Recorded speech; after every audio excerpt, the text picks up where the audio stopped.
Our beloved President Trump, Honorable Morton Klein, ZOE Chairman David Schoen, fellow honorees, it is my great honor to receive this award and to dedicate it to many Iranians who have risen up to oppose the Shiite fundamentalist regime of the Ayatollahs.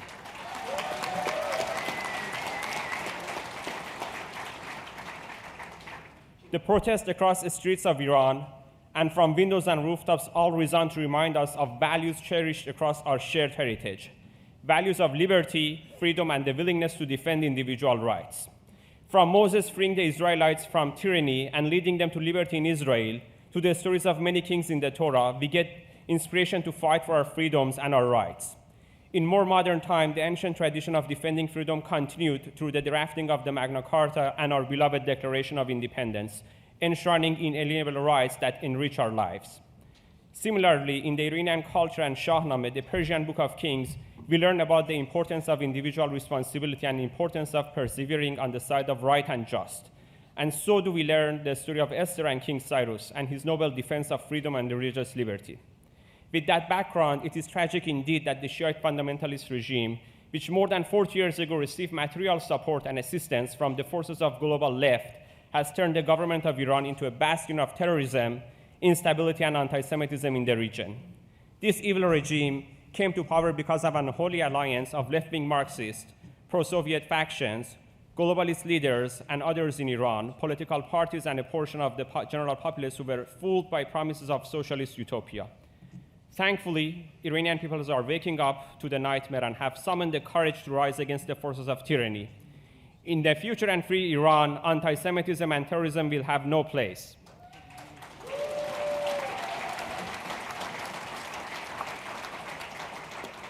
Iranians are looking for a future where we can be at peace with our neighbors, from Urushalim to Riyadh to Baghdad, and indeed all over the world.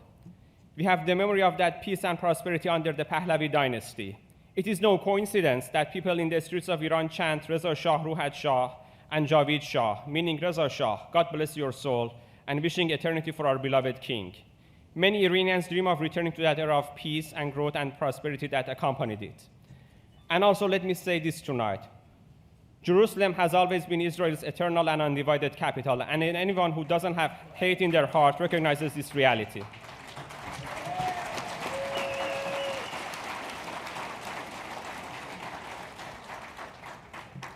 Now let me take a minute to address the revolution underway right now in Iran. To the determined men and women risking life and limb to protest the Ayatollahs and their fundamentalist authoritarian regime in Tehran, your bravery is an inspiration for all of us. Many who were enablers of the current Iranian regime will try to hijack your voices, but that is no reason to give up. There will be actors that call on you to moderate your demands and to limit your ambitions. But as Barry Goldwater once wisely said, extremism in defense of liberty is no vice, and moderation in pursuit of justice is no virtue.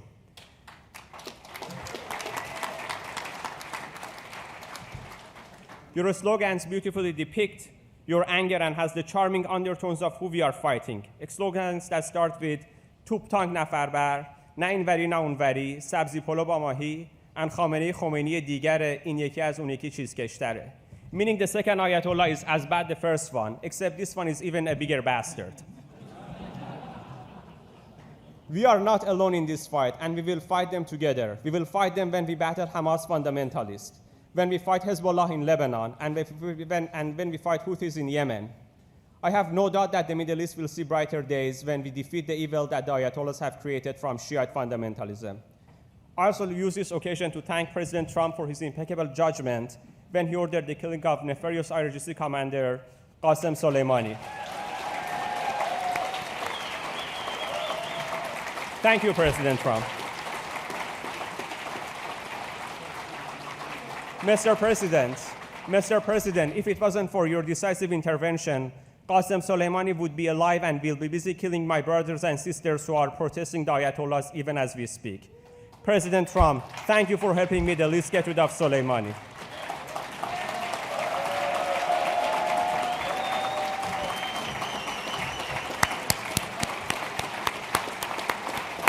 Thank you. Thank you.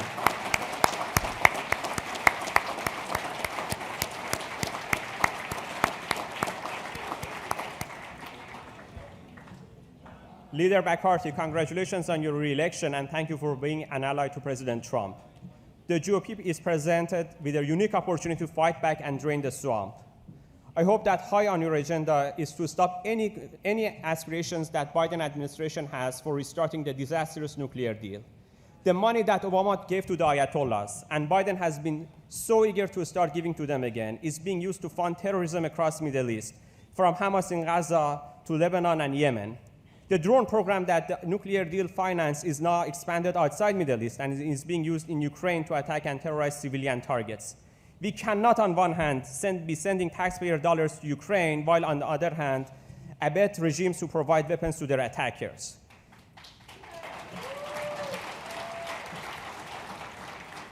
We should be unrelenting in our opposition to any appeasement of the Ayatollahs. We should also be unrelenting in our pursuit of the foreign policy swamp that enabled this travesty. I'm sad to inform you that US taxpayer dollars have for the past decade been used by the swamp to subsidize this menace. In particular, there are two central areas of waste, fraud, and abuse of taxpayer dollars that have financed and supported anti-Semitic voices and colluded with the Ayatollah. They are the US State Department and Voice of America, each of them disgracefully at the center of this scandal. Over the past 10 years, the Voice of America Persian service has become a partisan tool for Get Out the Vote campaign for the Democrats. In 2016, one of its so-called journalists produced a campaign video attacking President Trump. The video is still available on VOA's website, even after House Freedom Caucus Chairman Scott Perry launched an investigation into it. For years, also VOA Persian has broadcast negatively biased coverage of Israel. The same journalist who produced the anti-Trump broadcast from Voice of America has her social media filled with anti-Israeli images. The antics of the State Department, in particular the Bureau of Democracy, Human Rights, and Labor, and a few other benign-sounding programs are equally disturbing. These programs receive tens of millions of dollars annually for various Iran and Middle East-related initiatives, with most of that money directly or indirectly feeding left-wing activists. Many of these activists have well-documented and public history of anti-Semitism and holistic hostility towards Israel and US allies. But they serve a purpose for their cynical paymasters.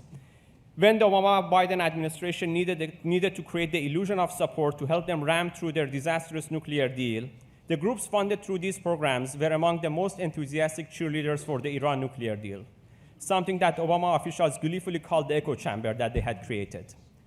Many of these State Department-funded groups and personalities also serve as a campaign arm for the Democratic Party, with one supposed Iran activist openly endorsing Joe Biden as the candidate suited to saving American liberal democracy. What a lie. Using US taxpayer dollars as campaign piggy bank for Democrat Party is illegitimate and unethical, and sometimes worse. As the incoming Congress under your auspicious leadership comes to power, we hope that and pray that these programs at VOA and the State Department are totally and completely defunded. US government should not be in the business of funding anti-Semitism and anti-Semites.